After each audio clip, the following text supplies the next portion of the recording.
Hello champions, good morning, जय श्री कृष्णा, हरे कृष्णा, राधे राधे। तो हमेशा की तरह मैंने क्या है, चाय पी ली है, पानी पी लिया है और मैं किचन में आ गई हूँ। तो मैंने ये लिखा है, हमें डेली कंसिस्टेंसी से स्टडी करनी है। हाँ क्योंकि ना अभी हमें ऐसा लगता है कि दूर है एग्ज़ाम, तो दूर है, अभी तो जनवरी का पूरा मंथ पड़ा हुआ है। और ये हमारी ह्यूमन टेंडेंसी होती है कि जब कोई काम दूर होता है ना, तो हम बिल्कुल ही अपनी कंसिस्टेंसी को बिगाड़ देते हैं, है ना। ऐसा हमें बिल्कुल भी नहीं करना है चैम्पियंस, है ना। इसीलिए मैं क्या है, डेली ब्लॉग अपलोड करने का मेरा रीज़न यही रहता है, चाहे मैं 4-5 मिनट का डालूँ या 2 मिनट का डालूँ। बस मैं आपको बता सकूँ कि टाइम कम है हमारे पास, बिकॉज़ ना जो रिपीटर्स हैं ना, हम ना कम्पीट उनसे नहीं कर रहे हैं जो 2 महीने से तैयारी कर रहे हैं, हम कम्पीट उनसे कर रहे हैं जो 2-2 साल से तैयारी कर रहे हैं। उन्हें सब कुछ पता है अच्छे से कि टाइम को कैसे मैनेज करना है, मेंस की तैयारी कैसे करनी है, करंट अफेयर्स कैसे पढ़ना है। इसलिए मैं आपको डेली डेली मतलब मैं आपको याद दिलाती रहती हूँ कि कॉम्पिटिशन बहुत ज़्यादा है ना। तो हमें उन लोगों के साथ बैठना है ना चैम्पियंस। इसलिए तैयारी बहुत अच्छे से करनी है और बहुत ही बढ़िया तरीके से करनी है। मैंने कल भी आपको बोला था कि करंट अफेयर्स नहीं छोड़नी है, और मैं उम्मीद करती हूँ कि आपने मेरी बात को समझा होगा अच्छे से, क्योंकि मैं क्यों बार बार जोर दे रही हूँ करंट अफेयर्स पर। क्योंकि जब प्रीलिम्स निकल जाएगा, बहुत अच्छी वैकेंसी है इस बार एसबीआई क्लर्क में, सब ऑलमोस्ट जो अच्छे से पढ़ेगा कंसिस्टेंसी से, अच्छे से अभी से भी पढ़ेगा, बिगनर्स होगा ना, उसका भी प्रीलिम्स निकल जाएगा। और उसके बाद ना उसके पास फिर ना वो मतलब हम फिर ऐसे सोचेंगे बैठ के, यार मैंने सोचा ही नहीं कि प्री निकल जाएगा, प्रीलिम्स निकल गया। और फिर उसके बाद हमारा जो करंट अफेयर्स है वो बिल्कुल ही छूट जाएगा। और करंट अफेयर्स मतलब हमें करना ही है कंप्लीट, अभी से 4-5 दिन में नहीं होता है, मैं आपको बता रही हूँ। तो अच्छे से पढ़ाई करनी है। बाकी जो भी छोटी छोटी टिप्स हैं, बातें हैं, जो इंपॉर्टेंट बातें हैं वो ध्यान रखनी है, वो मैं आपको डेली अपडेट करूँगी। डेली डेली मैं आपको याद दिलाती रहूँगी कि हमारा हमारा एक एक दिन निकलता जा रहा है, बहुत क्रूशियल टाइम है ये हमारा, हमें बहुत प्रोडक्टिवली यूज़ करना है। आपको नहीं पता है कि आपके जो कंपटीटर है ना, वो कैसे पढ़ रहे हैं, मतलब दिन रात पढ़ाई कर रहे हैं। उन्होंने ना अपनी जो मतलब उन्होंने हर हर काम के ऊपर अपनी जो स्टडी है ना उसको प्रायोरिटी दी है ना। तो वो सब छोड़ छाड़ के अपनी स्टडी पे ध्यान दे रहे हैं, ठीक है। तो ये देखिए, हम इसे डेली की तरह मैं किचन में आके मैंने सुबह सुबह मॉर्निंग में टिफ़िन बना दिया है, जिसमें आज मुझे समझ में ही नहीं आया। मैं क्या कल पढ़ने में इतनी बिजी हो गई, मैंने मॉक वगैरह लगाया तो मुझे याद ही नहीं रहा। तो फिर सुबह सुबह मुझे दाल ही बनानी पड़ी। ये मैं रोटियां बना रही हूँ। और आप ऐसा बिल्कुल ना सोचें कि मुझे रोटियां गोल बनानी नहीं आती हैं मैं बना लेती हूँ, क्योंकि मैं जब से मतलब कि प्रिपरेशन मतलब जब से मैं स्टडी के लिए बाहर आई हूँ, ऑलमोस्ट मैं मेरे गांव से, जो बारा डिस्ट्रिक्ट में शाहाबाद तहसील है, वहाँ पे मेरा गांव है। तो वहाँ से मैं 2012 में 2012 में बाहर आ गई थी पढ़ने के लिए, मतलब कोटा आ गई थी।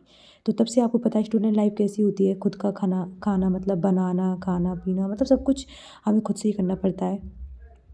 तो इतनी चीज़ें मतलब अब इतना टफ नहीं होता है सब, ठीक है, मैनेज कर लेते हैं टाइम के साथ, है ना। हमेशा हमको सब कुछ जगह पे नहीं मिलेगा, टाइम के साथ चैलेंजेस भी बढ़ती हैं। ये मैं आपको पहले भी बोल चुकी हूँ और अभी भी बोल रही हूँ कि चैलेंजेस टाइम के साथ बढ़ते हैं, घटते नहीं हैं। और जो समय है ना, वो कभी भी सही नहीं आता है, समय को सही बनाना ही पड़ता है हमें, है ना। ये देखिए, मैं स्टडी टेबल को मतलब कि मेरा जो डेली का रूटीन होता है, नीट एंड क्लीन कर लेती हूँ। और मुझे लगता है कि हमारी स्टूडेंट लाइफ की सबसे बड़ी तपस्या यही होती है। तो इसको मैं हाथ जोड़ के बड़ी बहुत ही प्रेम से और शिद्दत से जमा लेती हूँ। अच्छे से जमाने के बाद क्या, ये क्लीन दिखती है ना, तो पढ़ने में भी मज़ा आता है। और अब देखिए, आपको मैं टाइम भी बता देती हूँ, 8:45 हुआ है। जब तक मेरा खाना टिफ़िन वगैरह सब, चाय थोड़ा हल्का फुल्का ब्रेकफास्ट सब कुछ हो चुका है। ये जो मैं सीट्स आपको इसलिए बता रही हूँ, मैंने पेन भी इसलिए बताया क्योंकि मेरा पेन खाली हो चुका है। और वो सीट्स जो है ना, वो मेरी कल की रफ सीट है, जिनमें मैंने मॉक लगाया था और क्वांट की प्रैक्टिस की थी, है ना। 19 दिसंबर की टू डू लिस्ट हमारी कंप्लीट हो चुकी है, जिसमें बहुत ही दुख की बात है कि मैं कैलकुलेशन ही नहीं कर पाई, मतलब सोचो आप, कैलकुलेशन नहीं कर पाई मैं। और जीके में आपको बता दूं, मैंने 1 और 2 नवंबर की रिवाइज़ की थी, मुझे लगा मैं शायद भूल गई हूँ, इसलिए मैंने 1 और 2 नवंबर रिवीजन। और इंग्लिश का सेक्शनल मॉक नहीं लगा पाई थी। ये मुझे एक कैलकुलेशन मिली थी जहाँ मैं थोड़ा सा स्टक हो गई थी, तो मैंने लिख दिया 36 × 5, है ना। रफ सीट मुझे आपको दिखानी है, इसलिए मैंने उसको डायरी में लिख दिया था। और ये मुझे एक इंपॉर्टेंट वर्ड मिला था, स्टेशनरी, जो बार बार टकराता है, जिसमें ई आता है इसका मतलब होता है शॉप, और अगर स्टेशनरी में ए आ गया मतलब कुछ रुका हुआ। सिलॉक्स का मोस्ट इंपॉर्टेंट आइदर और का कॉन्सेप्ट ऑल और सम नॉट और सम और नो के साथ बनता है ना। अब 20 दिसंबर की टू डू लिस्ट मैं आपके साथ शेयर कर देती हूँ। इसमें 3 और 4 नवंबर की मैं करंट अफेयर्स जो है वो मतलब कि रिवाइज़ करूँगी, आज मॉक लगाऊंगी। सब कुछ एज इट इज़ है, कोई भी नया नहीं है, कुछ भी मैं नया अगर ऐड करती हूँ तो मैं आपको बता दूँगी, ठीक है। और ये पीयू का मतलब मैं वो करने वाली हूँ। और इंग्लिश मेंस पीडीएफ जो है डे 1 मैंने लिखा है, क्योंकि मैं डे 1 आज से मैं गाइड ली की जो पीडीएफ करने वाली हूँ। ज़रूरी नहीं है, आपके पास जो भी सोर्स है आप वहाँ से बस मेंस लेवल की आरसी एक आध आरसी कर लीजिए, जिससे आपकी रीडिंग हैबिट डेवलप हो जाए। और मैंने डिसाइड किया है कि थर्सडे और संडे में ओनली रिवीजन और मेंस के मॉक के लिए रखूँगी। जिसमें मतलब कि जैसे थर्सडे को अगर क्लर्क मेंस लगाया ना मैंने, तो मैं संडे को पीयू मेंस का मॉक लगा लूँगी। आ जाइए, मैं मॉक टेस्ट का जो मेरा कल लगाया था उसका एनालिसिस बता देती हूँ। आप मार्क्स देख लीजिए मेरे और परसेंटाइल देख लीजिए, है ना। तो परसेंटाइल अभी दिख जाएगा क्लियर, 98 परसेंटाइल के आसपास है। तो ठीक है ना। मतलब वो तो मॉक के लेवल पे डिपेंड करता है। आइए इंग्लिश का एनालिसिस करते हैं। इसमें ये जो 4 लाइन से गलत दिख रहे हैं ना, वो मेरे पैराजम्बल गलत हुए हैं, है ना। मतलब पैराजम्बल भगवान ही जाने मेरा कब सही होगा, मुझे भी पता नहीं है। आईबीपीएस पीओ में मेरा पैराजम्बल गलत हो गया, अगर नहीं होता तो मेरी मतलब 65 के आसपास मार्क्स आते, मुझे लग रहा था ऐसा। बट ठीक है, क्या कर सकते हैं, काम करेंगे।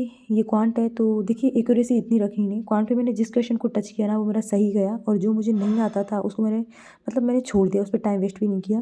प्रैक्टिस के साथ हमको पता चल जाता है कि क्या हम मतलब क्वेश्चन पिक करना है और क्या हमें छोड़ना है। मैंने आपको बताया है जिससे कि जो बिगनर्स है ना उनको हेल्प हो। और ये देखिए रीजनिंग जो हर बच्चे की स्ट्रेंथ होती है, मतलब काफ़ी दिनों बाद मॉक क्या लगाया, ओवर कॉन्फिडेंस था कि अरे ये आता है ऐसे करके क्वेश्चन को लाइटली ले लिया और बहुत सारी सिली मिस्टेक्स हो गई। ये गलतियाँ आपको नहीं करनी है, ओवर कॉन्फिडेंस में नहीं आना है। ठीक है, दिन की शुरुआत करते हैं, चलिए, थैंक यू।